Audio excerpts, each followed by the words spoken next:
Pensemos por un momento, un coche autónomo que provoca un accidente mortal, o un algoritmo que por su cuenta manipula el mercado y causa pérdidas millonarias. Si los hiciera una persona, serían delitos, clarísimo. Pero, ¿qué pasa cuando quien aprieta el gatillo, por así decirlo, no es una persona, sino una inteligencia artificial?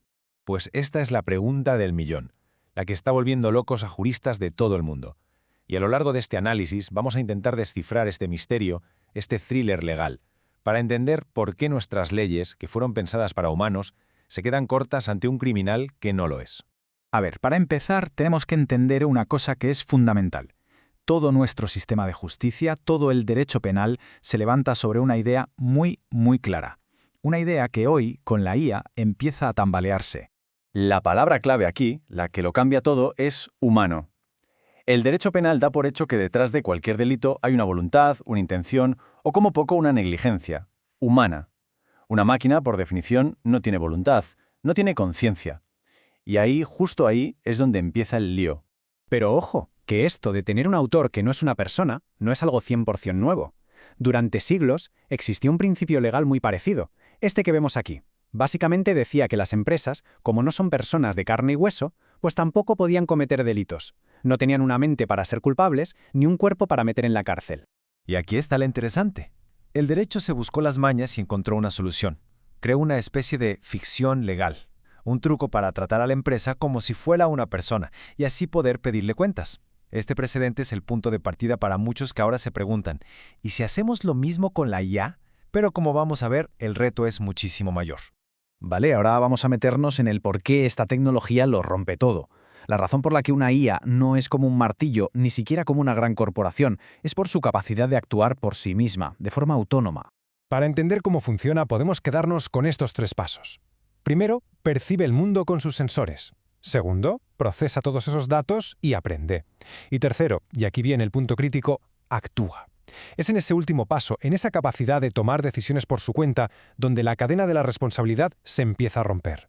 Es que un programa normal es como un soldado. Hace lo que le dicen, punto. Pero una IA con aprendizaje automático, bueno, esa aprende, evoluciona, cambia. Sus decisiones ya no son un reflejo directo de las órdenes de su programador.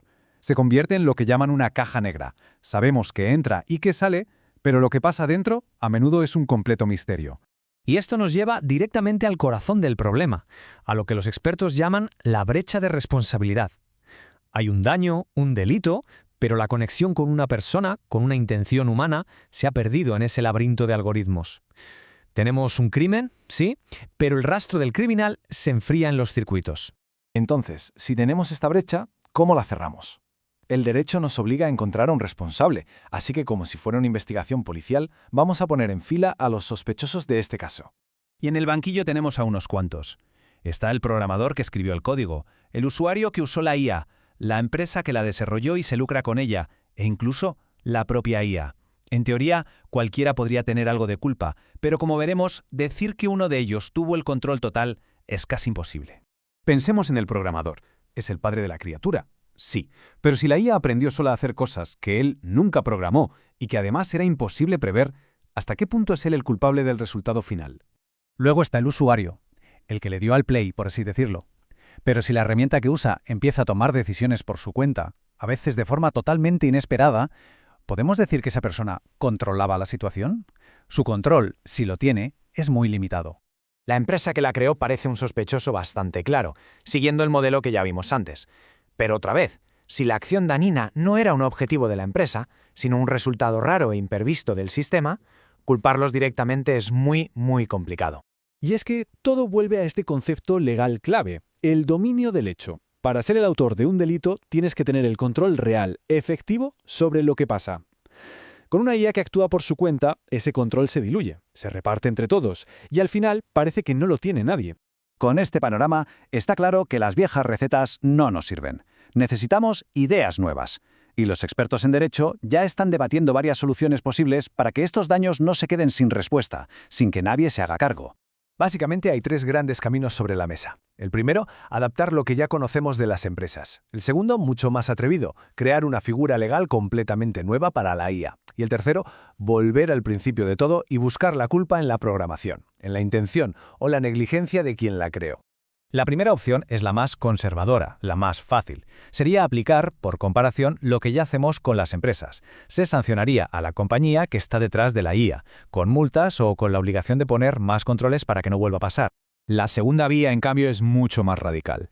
Esto de la personalidad electrónica suena a ciencia ficción, pero es que se propuso de verdad en el Parlamento Europeo. Implicaría reconocer a las IAs más avanzadas como una nueva categoría legal, capaces de tener sus propios derechos y, claro, sus propias responsabilidades. Como se puede ver, aquí no hay respuestas fáciles. El debate está más abierto que nunca y es sin duda uno de los más importantes de nuestro tiempo, porque lo que está en juego es cómo nos vamos a relacionar con nuestras creaciones más inteligentes. Es que, al final, el problema de fondo sigue ahí. Estamos intentando meter una pieza tecnológica cuadrada en un agujero legal que es redondo y muy humano. Los cimientos de la justicia están pensados para juzgar la moral, la voluntad, conceptos que para un algoritmo son simplemente ruido. Y esto nos lleva a preguntas que son casi de filosofía. Porque, vale, imaginemos que declaramos culpable a una IA. ¿Y ahora qué? ¿Cuál es el castigo? ¿La encarcelamos desenchufándola? ¿Le aplicamos una pena de muerte digital borrando su código? Las penas están diseñadas para disuadir o rehabilitar a un ser humano, no a líneas de código. Así que la pregunta final no es solo para abogados, va mucho más allá, no va solo de leyes, va del futuro que estamos construyendo. La tecnología avanza muchísimo más rápido que la regulación y nos obliga a replantearnos qué significa la culpa y qué significa la responsabilidad. El veredicto, de momento, sigue pendiente.